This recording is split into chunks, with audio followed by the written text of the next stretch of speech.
Welcome to the New Level Podcast, everyone. On today's episode, we speak to Abraham Megidish, who's a systems engineer and solutions architect at Jentü Technologies. Abraham comes with 30 plus years of experience in the cybersecurity and network space. And on today's episode, we talk about how the shift to working from home has introduced new cybersecurity threats to organizations. We also talk about how AI has increased the risk in specific verticals. And then we also talk about how important it is to train our staff in preventing these threats from impacting our companies. So lots to learn in today's episode, guys. So without further delay, I bring you Abraham Megidish.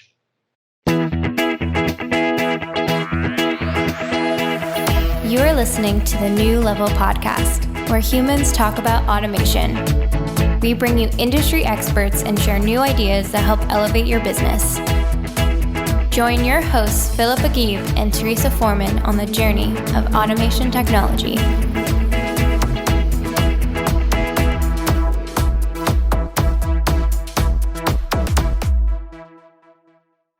So welcome everybody to the New Level Podcast. Always joining me is my great co-host, Teresa Foreman. My name here is Philip Agib, and today we're welcoming Abraham Megidish from Jentü Technologies, who's got 30 plus years of experience in the IT space, specializing in solution architecture and systems engineering. So yeah, without further ado, Abraham, welcome. Thank you. Thank you very much. Hi, Teresa. Good to have you. Hi, Abraham. Hello. So Abraham, so today we have a series of questions to ask you because with everything going on with, COVID and, cybersecurity and everyone working from home, we thought we'd bring you on board to help us understand and help our audience understand what's happening in this space. And really the first question that we have for you is, with COVID, we feel like it has accelerated the digitalization of business processes, endpoint mobility, and the expansion of cloud computing in most organizations, at least. And so we're wondering, what security software trends are you seeing accelerated, and what role do you see your industry playing in helping companies recover and be better prepared for the future? That's a good question. Today in the industry, we're dealing with quite a few changes that we didn't expect. People working from home was a novel concept less than a year ago, even 2 years ago. You'd send the odd person home. Today, we have entire organizations, including medical staff, all working from home, which makes life extremely difficult. And then there's the problem of securing the communication on both ends. Currently, the world's modality has been cloud computing, and cloud computing is the right step for many things, but not all things. You cannot put your car in the cloud. It just doesn't make sense. Neither can you put your user in the cloud. What you can do is put your data in the cloud. You can put some of your applications in the cloud, but the actual physical human being still needs a physical access to a physical endpoint. And the bigger problem with that is securing both ends of the stick. You're going to have security at the cloud layer, and then you're going to have security at the end user layer. But then there's also the communication traffic between them. A lot of people don't know that when you send an email, it actually routes through multiple locations on its route from point A to point B, and in between there could be hundreds of hops. Each of those hops is insecure. Now, you wouldn't want your transiting data, medical software, medical reports, legal documents, transiting that same highway. So there has to be a modality that has changed, and people use things like VPN to get around it in terms of a security application. What we've been doing is working on inverting that, allowing the cloud to exist securely so that companies that deliver a ton of cloud benefits that a small company, for example, cannot afford. They cannot afford AI, they cannot afford BI, they cannot afford a lot of the key applications to help them compete in today's world. But that is delivered by many companies, but unfortunately, they cannot transit that whole system without exposing their business. So medium-sized companies, they have internal staff that'll either have some of the certificates required, but none of the experience. And the smaller companies, well, they're just not going to get noticed because they have none of the capacity to hire enough of the tech. And the market keep talking about a lack of skilled work sets.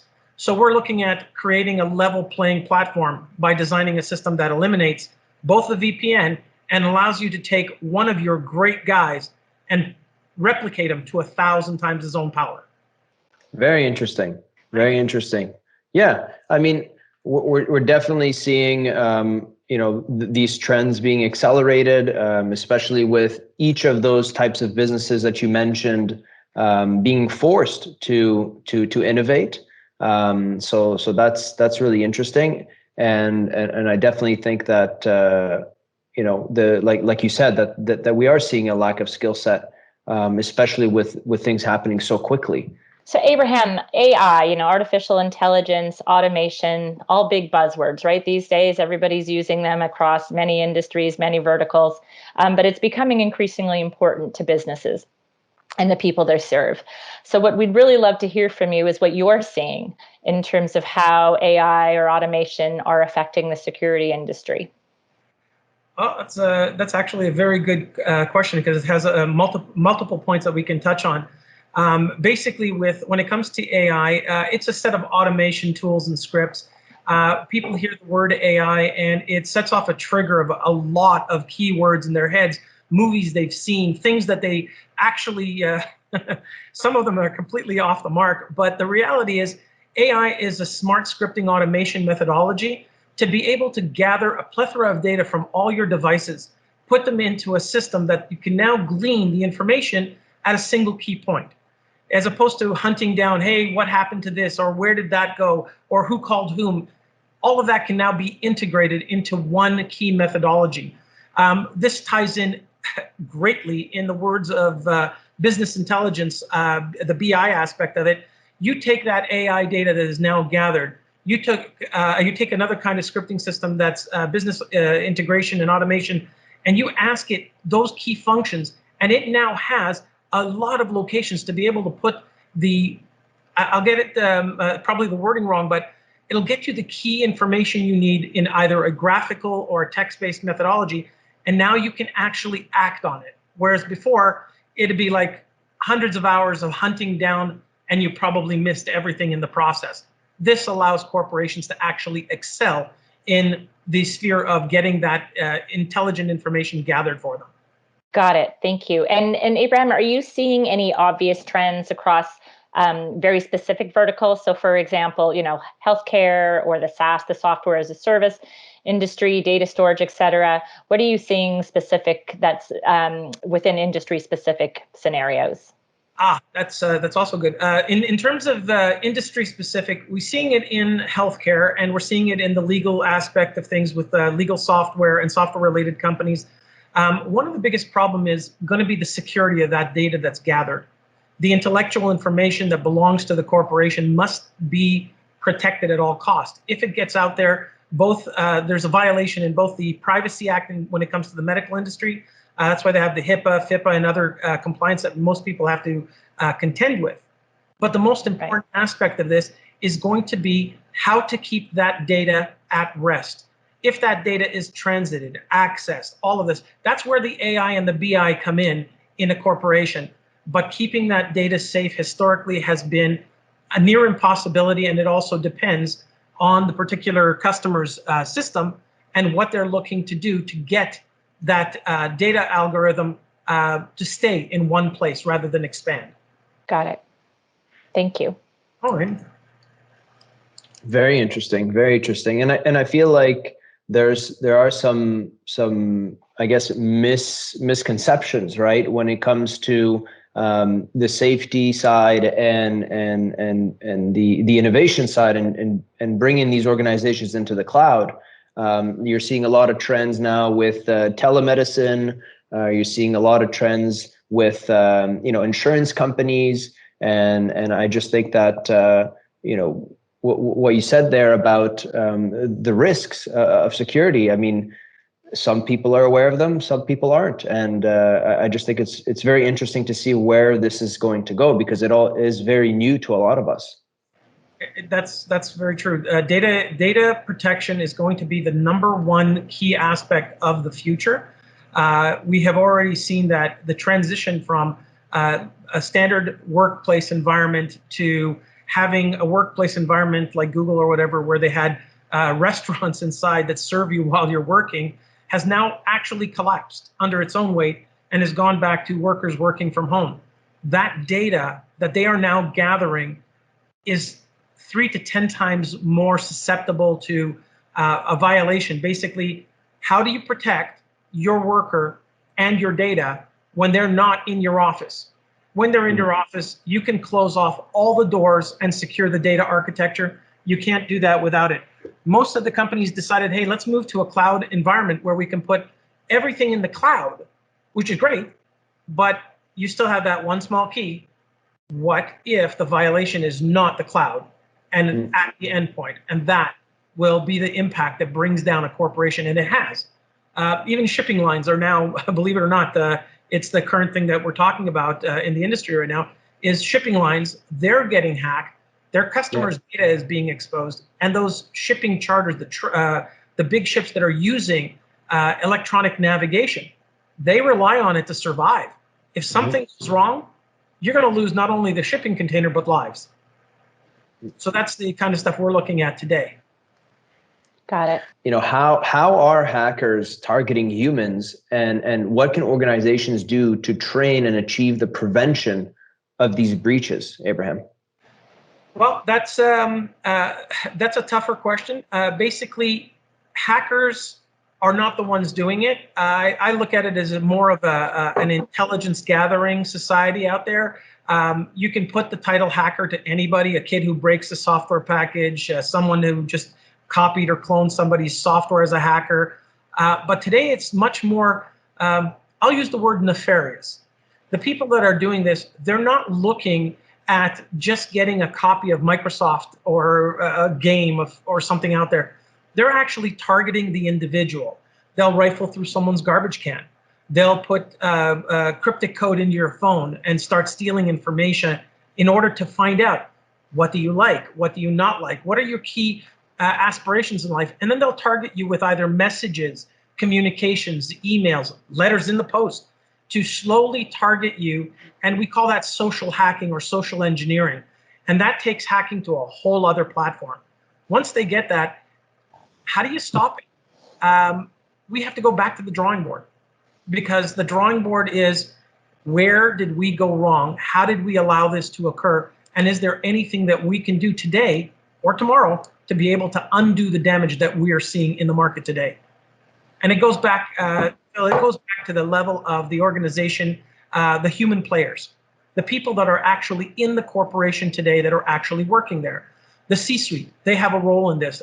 They have multiple responsibilities to the organization, aside from the funding of an organization and the connection to other corporations and partnerships and so forth. They have a responsibility to work with their VPs and directors and the people that are in the downline to be able to achieve and act on all of the immediate needs of the corporation, including the product acquisition and testing, to ensure that that product does what they're looking for. But the one big problem in today's industry is a lot of people rely on incumbent technologies, someone they know, because the marketing is much better than the smaller companies. And that's a danger, because you rely on them. And I don't want to mention names, but many of these incumbents have had millions and millions of records released. Sometimes it's better to have the guy no one knows, and your records would kind of stay private and secure, as opposed to one that's already publicly targeted. Then the last piece of that is, it goes down to the end users themselves. The end users must get trained. If they're not trained, if they don't have the best interests of the company at heart, and I got to say, a lot of people in today's generation, they're called millennials. I don't mean to call any group out. It's not whether it's a millennial. It could just be somebody disgruntled or somebody that's just been in the industry too long and wants to change their life or their course. And these people have to have the best interest of the company at heart to know when somebody sends you an email, says, hey, I need you to transfer $30 million or even $30, not to do something without getting that proper we call it in the old modem, the RTX and receive and transmit commands to verify what you're getting, and then double check it, CRC validate it, verify what's going on between the interaction of what is being requested, who is requesting it, why would that person request it? Because sometimes the request can come from the CEO, but the CEO should never be requesting it of accounting without it going through the proper channels. So there's a lot of reevaluation of the product and processes, and it needs a company to help mentor them through that transitionary period of going to the cloud. By going to the cloud, they need to know, A, what processes are going to fail. That physical, walking up to the accounting department and saying, hey, I just met with the boss, has now transmitted to, I got an email from the boss. How can you prove it and how can you avoid it? So it's going to be an interesting transition over the next 2 to 3 years. But hopefully at this point, they're actually getting some of these questions already answered. And we've been working on that solution for a while to ensure that at least the machines that are communicating in a solid platform without the ability for someone to interact in the middle. Today's episode is sponsored by Vantry Systems. Vantry specializes in delivering EDI automation solutions through human connection. And so if you're looking for ways to increase efficiency in your business through EDI integration, or looking to connect to more trading partners, you can contact us through our website at www.vantry.com. Back to the show. Abraham, you talked, about the privacy and the social engineering of social hacking, and with everything moving online and now to the cloud and AI, privacy concerns, hacking, security are top of mind, even among consumers who aren't necessarily very technologically savvy. So what are you seeing from customers and in terms of what they're demanding from data privacy perspective? And how is that, to your point, the strategy needed throughout the organization? How are those consumer demands for data privacy impacting the compliance strategy and implementation for an organization? Well, the companies that we've been speaking to actually recognize that the data is their key to their success. They've actually also recognized that they have some serious trouble in managing it. They have other problems that they're not aware of that come to light during the initial audit process. And the hardest part is an audit is not cheap because, you only get what you pay for. If I do a 5-minute audit, you get a 5-minute response. It's not going to address any of your key point. But to walk through an organization that's fully established, let's say with 30, 40,000 seats, the audit is going to take more than 2 hours per seat because you have to walk at least a mile in that person's shoe. And if you can walk a mile in 2 hours, you're doing good. The reality is it's a very high expense load for the companies to not only recognize what they have as their data, where the transitions, what are the proper strategies to ensure the data stays theirs and not someone else's. And then that data shouldn't sit anywhere else other than their severely encrypted and highly on-site systems called the on-prem systems. And the only time any data should transit to the cloud is when it's uniquely archived in a method that somebody else cannot undo. Those customers have legitimate security concerns for their business, but reminding them of that does two things. One, it agitates them because they know they have a problem.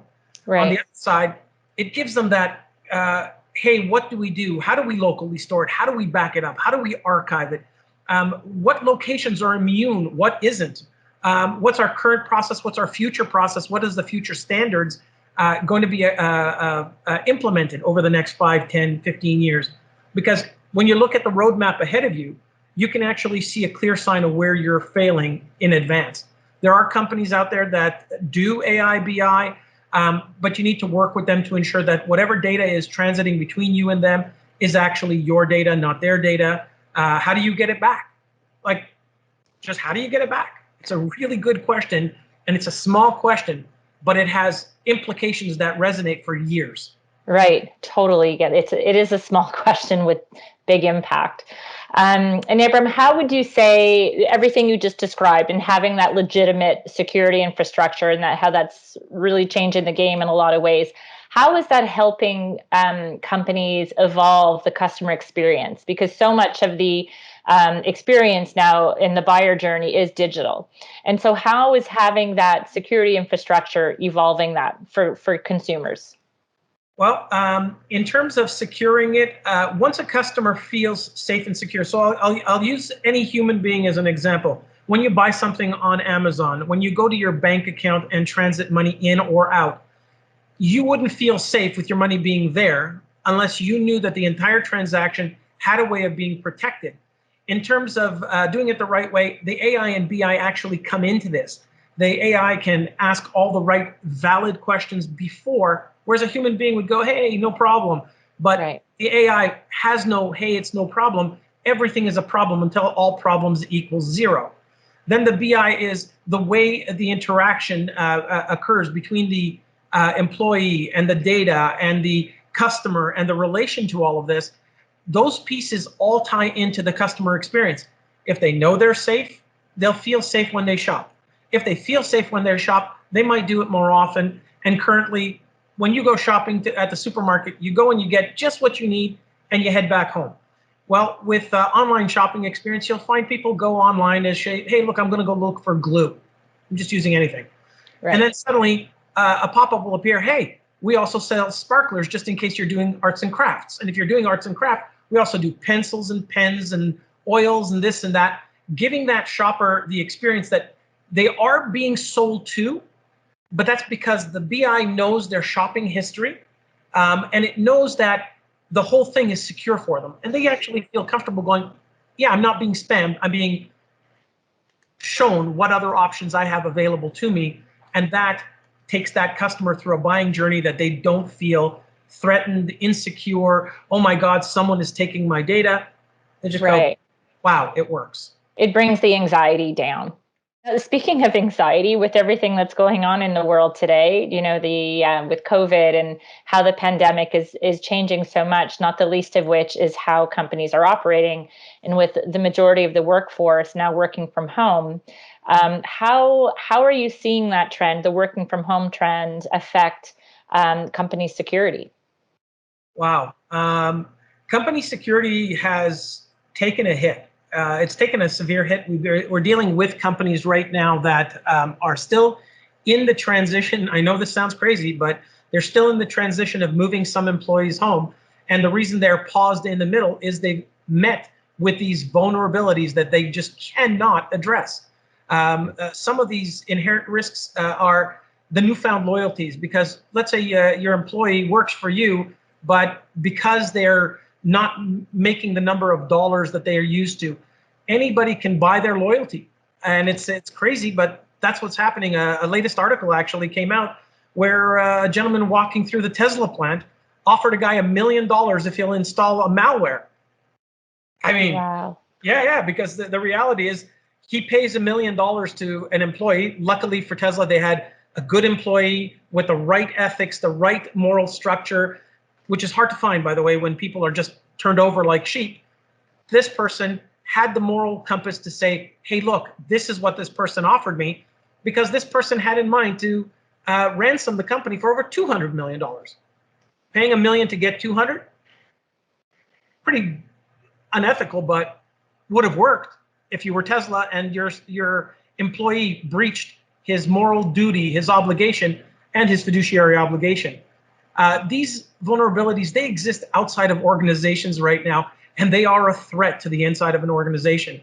Information leaks from employees, sometimes accidentally, sometimes intentionally, but it's all because it's happening now outside of the company. When 30,000 people are sitting inside your building, that's 30,000 people that you know, all communication, everything can be monitored, ingress, egress within the company. Once you go outside the company, you now have the equivalent of what I call a spider. Basically, the center body is now empty, but all these feelers on the outside are occurring. And now that spider effect is every single one of these branches can splinter off, can cause more damage than the original body itself. So we have to figure out, how do we allow that external access, external people that also may have a huge skill gap problem, but now have access. And that's huge, because skills gap, access, and then loyalty. If those somehow don't tie in, you have a situation that is going to become very quick to explode on the scene for a corporation. It's not easy for them if they can't remediate from that kind of issue instantaneously within their entire infrastructure.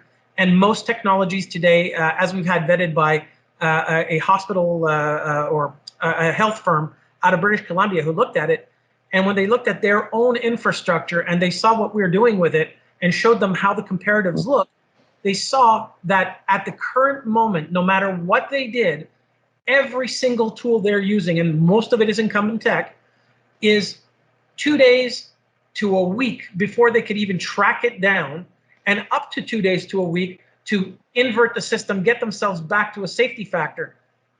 That's not acceptable. That's a lot. Yeah. It needs to be something that they can control and capture, reboot, and the system is back to pristine, but not just one endpoint. We're talking entire corporate infrastructures. And that's what we've been working with them to address. And it does take time. And time is the one thing most enterprises don't have, because their employees can do the same thing just as well with access to on-prem equipment. So now we're trying to invert that again and show them.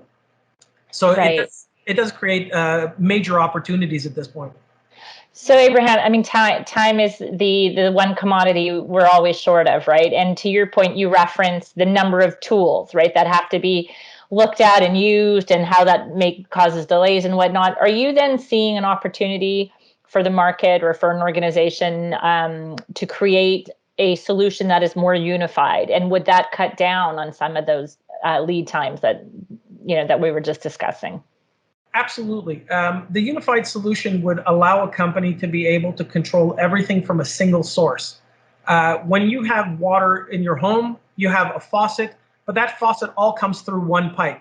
If any faucet within the organization, in this situation, the house or the building, were to leak for whatever reason, that single source that comes in is the one that you close, and you can now mitigate from the problems that would or would not be there. So these unifications, and I don't say one, there's multiple tools you can use to unify.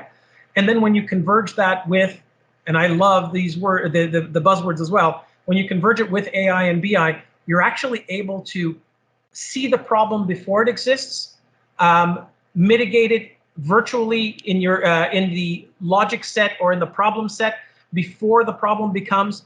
But when you think completely moving your infrastructure to the cloud, as many have done, they're all finding out that, oh my goodness, the cloud is not my hardware, it's somebody else's hardware. I'm offloading it, it's my product, my business, but it's now in someone else's hands. And that solution is a huge vulnerability to them as well. These outside corporations do have the best interest of their client at heart, but eventually the client is just a number. And as just a number, you can't actually act. When you had smaller companies taking care of companies, you had a person that you could directly work with.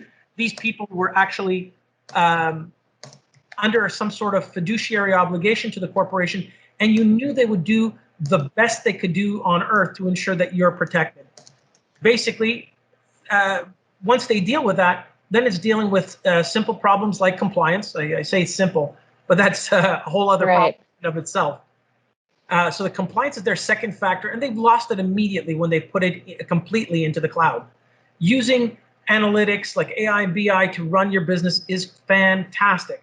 You can do that with many companies, and one of the best features in that is that only what you need transiting in and out, and it comes right back to you. You can have an agreement that says transit in, transit back, and then have no replicated copy. Now you've got compliance of a different level back in, while still having a cloud vendor protecting your business and helping you grow it. Aside from that, when you go to the cloud, there are capital costs and outlays that most people hadn't captured in their spreadsheets during the growth of their business. And now suddenly they're all in the cloud thinking, hey, look at me, I'm safe. I reduced my staffing by 80%.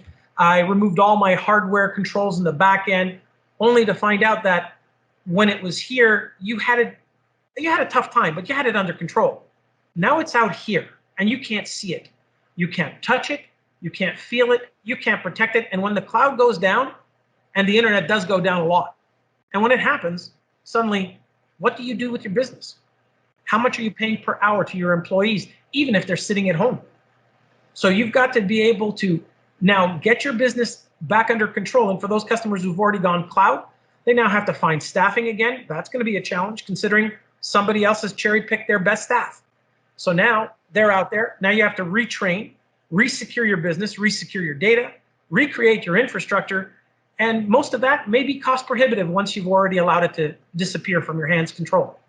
I do want to touch on, a company's biggest asset, which is the staff, right? We talked about the solutions, but I do want to touch on the skill gap that we're talking about, right? Like, let's say a company does want to handle this internally. Earlier this year, both Gartner and Forbes predicted that the cybersecurity skill gap is continuing to grow. And that research suggests that there will be millions of cybersecurity jobs left unfilled. So do you believe that this is true, Abraham? Like, are you seeing this evidence? I do. I actually do. I see a huge skills gap. Unfortunately, people don't see it because some people look and apply for a cybersecurity position. That's just a title. That's not even really what they do. The problem with the skills gap is you hire people, and today people are hiring based on a piece of paper that says, hey, I took a certificate course. I spent 18 hours of my life studying how to reconfigure routers. That doesn't make you a security expert. Security experts are those who've actually bitten through the problem itself, worked it out, created either their own product, their own orchestration for this. But it seems like most IT and IS are still just basic firefighters in this industry. And as a firefighter, you're not the person that should be in the first line of responders. The firefighter in the IT industry is a person who is brought in to assist the chief security architect. And that is something that is missing in terms of titles in cybersecurity. That skills gap is not this small. It's actually extremely wide. Having that missing is something that every corporation, whether they're tiny mom and pop shops to massive organizations, they keep hiring and hiring and hiring and hiring, but never getting what they're looking for. And that is going to continue to increase until they're able to find one good guy and a solution. And it is a tied-in process. One good guy that can be trained properly, one solution that gives you autonomous control over your network, and a single point of failure architecture. And believe it, that's what we've been working on for nearly 2 decades. Gotcha. And Abraham, what impact do you think this will have on businesses and just society at large? Well, with the skills shortages, it's going to lead to a lot of infrastructure problems, data loss, data control loss, security instability, and unfortunately, for all of us, the loss of a lot of companies we've known and grown. And, you never think about it, but we used to love having those companies. I'm not saying Sears in particularly, but let's use Sears as a name. How many people remember the name Sears? How many people know they don't exist anymore? How many know that corporations, Hudson's Bay, used to exist, doesn't exist anymore?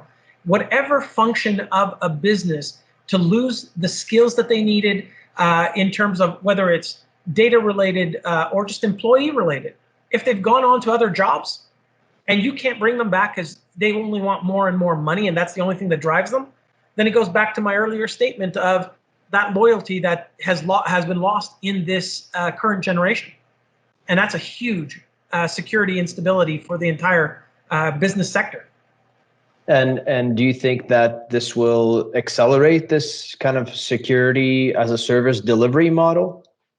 I believe it will in some regards. The lack of skill sets obviously are going to decelerate security as a service because unless you've got that magical person that I'm looking for like anybody else, it takes years to find them. My last hire in that situation took nearly 2 years to find a proper guy. And that 2 years came with its own challenges. How do you maintain things? How do you control things?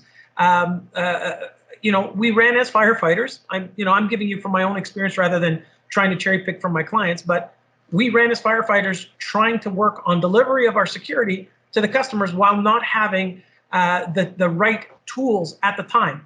So we built our tool specifically called Jentü to make sure that turns around, so that in the event that you lose that one precious guy, they're gone, but now you have time, something you did not have before that we talked about, and now you have that time to find the right guy, to find out their loyalty, find out their ethics, before allowing them to get into your infrastructure. And even if they do, the greatest thing is one button, and you can bring your infrastructure back under your control, as opposed to allowing it to accelerate outside. Yeah, no, that does sound like a very interesting solution to look at. And, it seems like having that one person that's in charge of it all in an organization is key to all this, right? It's not just a solution, it's about who's in control of it, and having a good plan in place for when, things don't go well. So absolutely. I think, maybe what we can talk about for a minute is, how organizations around the world are continuing to accelerate their move to the cloud using private, public, or hybrid models. But with this in mind, what really exposes businesses to new cyber threats as they consolidate IT applications onto the cloud, Abraham? Doing the same thing over and over and expecting to get a different result is what keeps popping into my head as you ask the question. We've spoken to representative of both the federal government and the Quebec government to learn a little bit more about their challenges. And not mentioning who we spoke to, but these are really people at top echelon who are challenged by this constant need to move to the cloud, push to move to the cloud, and how do we offload our infrastructure. They have products, and again, I don't want to mention incumbents, but these incumbents are big enough. It's like saying Microsoft. They have infrastructure support tools like VMware, Citrix, Microsoft, and now they're deciding, hey, we're going to move to open source, and not knowing how to secure themselves against these target vectors, they're now moving to a whole new target vector. So it's like, hey, what if I don't use napalm, but I use gasoline? One is less flammable, but you're still going to burn, and that's the problem. So certain things can be done to mitigate the issue that is out there that these individuals within the government are looking to do. And it's not by throwing away Citrix or throwing away VMware and switching to open source, though each move is like a chess set. You have to know what you're doing, why you're doing it, how you'll secure it. And that goes back to that audit I talked about before, a unique audit that involves an organizational thinking change. Something that gives these people who are challenged with this problem day in and day out. It's not like a yesterday problem. It's a day in and day out problem, and they need to solve it today. Yet this solve today has to last 10, 15, 20 years before they can actually address anything new. And so what we found is some of them wanting to move to open source, and it kind of a mind-boggling situation that they're now getting into is, I couldn't secure the first modality, I switched to the second. Now I've switched from the second, I'm going to something that's so outside where I now have to hire skilled individuals. That goes to that skilled shortage we talked about. And those skilled individuals are even in shorter supply than the cybersecurity experts. So now we have a problem where reducing the number of people is thought to be a good idea. No, it's going to be worse. And people that touch the infrastructure, reducing them, that makes sense. But it has to be done a different way. And then it becomes the largest cybersecurity threat to the public and private data sets that these corporations, governments have within their infrastructure. Once that data is released to the public, there's no getting it back. And there's no getting it back. And I can't state that enough. When I say no getting it back, once it's released, the damage is done. And it is like a Titanic bomb, just blowing up everything that you've done in your infrastructure. One violation, they're in. After that, data is out and is not coming back home. As a result, governments are right now using outside resources to try to protect and prevent these breaches, especially with their data. And it's impossible since the data is now being stored and potentially can be looked at by other people who may not have the same fiduciary obligations that we do working for a corporation. And that becomes a nightmare. Now, this is where AI and BI become a threat, because the AI and BI that are going through your data set, who wrote the code? What is their goal? Is it to help the company, or is it to glean information and I don't want to use Facebook as an example, and I don't want to use other LinkedIn or other things, but when you use them, today they censor people. Today they're able to read into your text before you type it almost, and then they can act on it. And that is already a huge concern when the AI and BI are used against you. And that's going to happen soon with your data. And that becomes another challenge that we haven't even talked about. Wow, that is amazing, and I definitely think that we'll have to bring you back on the show and talk to our audience as things progress, Abraham.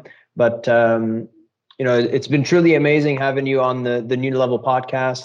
I want to give you the opportunity to give a chance for our audience to learn more about you, the cybersecurity space, and Jentü Technologies. So, how can they do that? Thank you, Phil. They can come up to our website, jentü-networks.com, or just jentü.ca. It'll take them to the link right up to Jentü Technologies. Basically, what Jentü is a single point solution that allows you to orchestrate your entire network without hard drives. Our latest results during testing with a corporation out of Taiwan delivering to the banks was actually a truly eye-opening experience for me as well. Most people say, oh, your tool competes with Citrix or competes with VMware. And I keep telling them, tools compete with each other. Even Microsoft competes with Citrix and VMware. It's not a competition. Our tool actually enhances the performance of Citrix, VMware, and Microsoft. So much so that what we were able to prove to them is a single hard drive in one single server was enough to enable their entire infrastructure to light up at performances they've never seen before. And one of the employees of that company said to us, the part I especially like is the ability to move whatever application I need to the entire infrastructure. And in the case of an emergency, I can, his word was, I can relieve myself of the problem. And I love the way he said it. It wasn't a relief, it was a relief. Because for him, the stress was insane. 30 machines is not a problem. 300 starts to become a challenge. 3,000, and you're now starting to have panic attacks when you go to sleep. And when you hit a 30, 35,000, and in this situation, they have 60,000 endpoints. That means they get maybe a couple of hours a night's sleep. The rest of the time is work, work, work. And when we implemented it for them for 2.5 months for the test, they turned around and said, this is a no-brainer. And by the way, they had a podcast in Taiwan where they included us as well in their speech about it. And I'm waiting to get my hands on that, but I won't understand it. So I think it's in Mandarin. But it's fun. It's fun to know that we're working in the right direction to help the world. This will bring a balancing point. Now a mom and pop shop can manage their infrastructure a lot easier. When they hire an outside tech, there's not going to be fear that the outside tech is going to be the reason their business is dead in a month. And a medium corporation can now continue to operate where they want to reduce staff. I would say you can reduce the reliance on the staff, but now you keep them and train them and help them excel in their own career path, and bring us back just a little bit to the past, where that organization is a group of people that work together and want to continue to work together long into their retirement age. That is coming back. I can see it already. I've seen it with this company in Taiwan, and I can see it with a company out in Texas that we're dealing with. The orchestration is bring as many people back in and keeping that security level high, allowing them to be able to touch into all these new technologies that are out there like AI and BI without the fear, the loss of critical security skills, and the lack of the unique individuals that make up the company from its inception all the way through to its success. Amazing. So thank you again for taking the time out of your busy day, Abraham, and to speak to Teresa and I on the New Level podcast. We hope to have you back again soon, and take care of yourselves out there, and we'll be in touch. Yeah. Thanks again, Abraham. We always learn something new when we're talking to you. So thanks for sharing your time. My pleasure, guys. Thank you very much for having me on, and I look forward to seeing this and many things that you do in the future.